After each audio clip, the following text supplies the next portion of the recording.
যাদের নামাজ পড়ার সময় দুনিয়াবি চিন্তা মনে আসে বা নামাজে অমনোযোগী তৈরি হয়, তারা ভিডিওটি শেষ পর্যন্ত দেখার অনুরোধ রইল। হযরত আলী রাদিয়াল্লাহু তাআলা আনহুর কাছে একজন ব্যক্তি এসেছে। তখন লোকটা বলল, হুজুর, আমার নামাজে মন বসে না। নামাজে দাঁড়ালে আমার দুনিয়াবি নানা চিন্তা আসে। হুজুর, আমার এই নামাজ কি আল্লাহ তাআলা কবুল করবেন? তখন হযরত আলী রাদিয়াল্লাহু তাআলা আনহা বলেছেন, না, তোমার নামাজ কবুল হবে না। তখন লোকটা মনে অনেক কষ্ট নিয়ে চলে যাচ্ছেন। এমন সময় রাসূল সাল্লাল্লাহু আলাইহি ওয়াসাল্লাম এসে হযরত আলী রাদিয়াল্লাহু তাআলা আনহুকে জিজ্ঞাসা করলেন, ইয়া আলী, আপনার কাছে লোকটা কেন এসেছিল? এসে দেখি মন খারাপ করে চলে গেল। কেন, কি হয়েছে আমাকে বলুন। তখন আলী রাদিয়াল্লাহু তাআলা আনহু বলেন, তিনি আমার কাছে জানতে এসেছেন যে নামাজে দুনিয়াবি চিন্তা আসলে নামাজ হবে কিনা। আমি বলেছি, না, তোমার নামাজ কবুল হবে না। রাসূল সাল্লাল্লাহু আলাইহি ওয়াসাল্লাম তখন বলেন, ইয়া আলী, আপনাকে আমি একটা চাদর উপহার দিতে চাই, তবে একটা শর্ত আছে। আলী রাদিয়াল্লাহু তাআলা আনহু খুশি হয়ে বলেন, ইয়া রাসূলুল্লাহ, কি শর্ত তা বলুন, আমি আপনার সকল শর্ত মেনে নিব।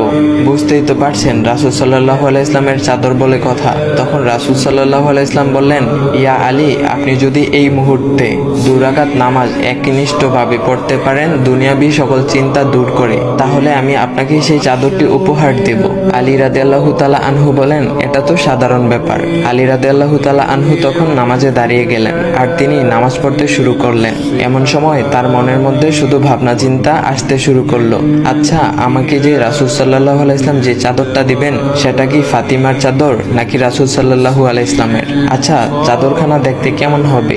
এই বিভিন্ন বিষয় নিয়ে ভাবতে লাগলেন। তিনি ভুলেই গেছেন যে দুনিয়াবি চিন্তা নামাজে আনতে রাসূল সাল্লাল্লাহু আলাইহি ওয়াসাল্লাম নিষেধ করেছেন। এর মধ্যে আলী রাদিয়াল্লাহু তাআলা আনহুর নামাজ পড়া শেষ। আলী রাদিয়াল্লাহু তাআলা নামাজ শেষ করে রাসূল সাল্লাল্লাহু আলাইহি ওয়াসাল্লামকে বলতেছেন, ইয়া রাসূলুল্লাহ, আমি আপনার শর্ত মেনেছি, এখন আমাকে চাদরখানা উপহার দেন। রাসূল সাল্লাল্লাহু আলাইহি ওয়াসাল্লাম বলেন, ইয়া আলী, আপনি কি একনিষ্ঠভাবে দুনিয়াবি চিন্তামুক্ত ছাড়া 2 রাকাত নামাজ পড়েছেন? তখন আলী রাদিয়াল্লাহু তাআলা আনহা মুচকি হেসে বললেন, না ইয়া রাসূলুল্লাহ, আমি আপনার চাদর নিয়ে অনেক কিছুই ভেবেছি। তখন রাসূল সাল্লাল্লাহু আলাইহি ওয়াসাল্লাম বলেন, ইয়া আলী, নামাজ তোমারও হয়েছে, আর তুমি যাকে নামাজ হবে না বলে ফতোয়া দিয়েছো, তার নামাজও আল্লাহ তাআলা কবুল করে নিয়েছেন।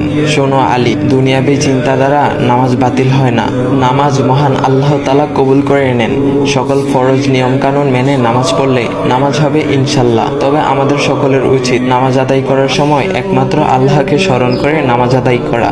নামাজে দাঁড়ালে দুনিয়াবি চিন্তা মাথায় আসে, এটা শয়তানের একটা ফাঁদ। আল্লাহ তাআলা আমাদের সকলকে শয়তানের কুমন্ত্রণা থেকে হেফাজত রাখুক এবং সঠিকভাবে মনোযোগের সাথে নামাজ আদায় করার মতো তৌফিক দান করুক। সবাই বলি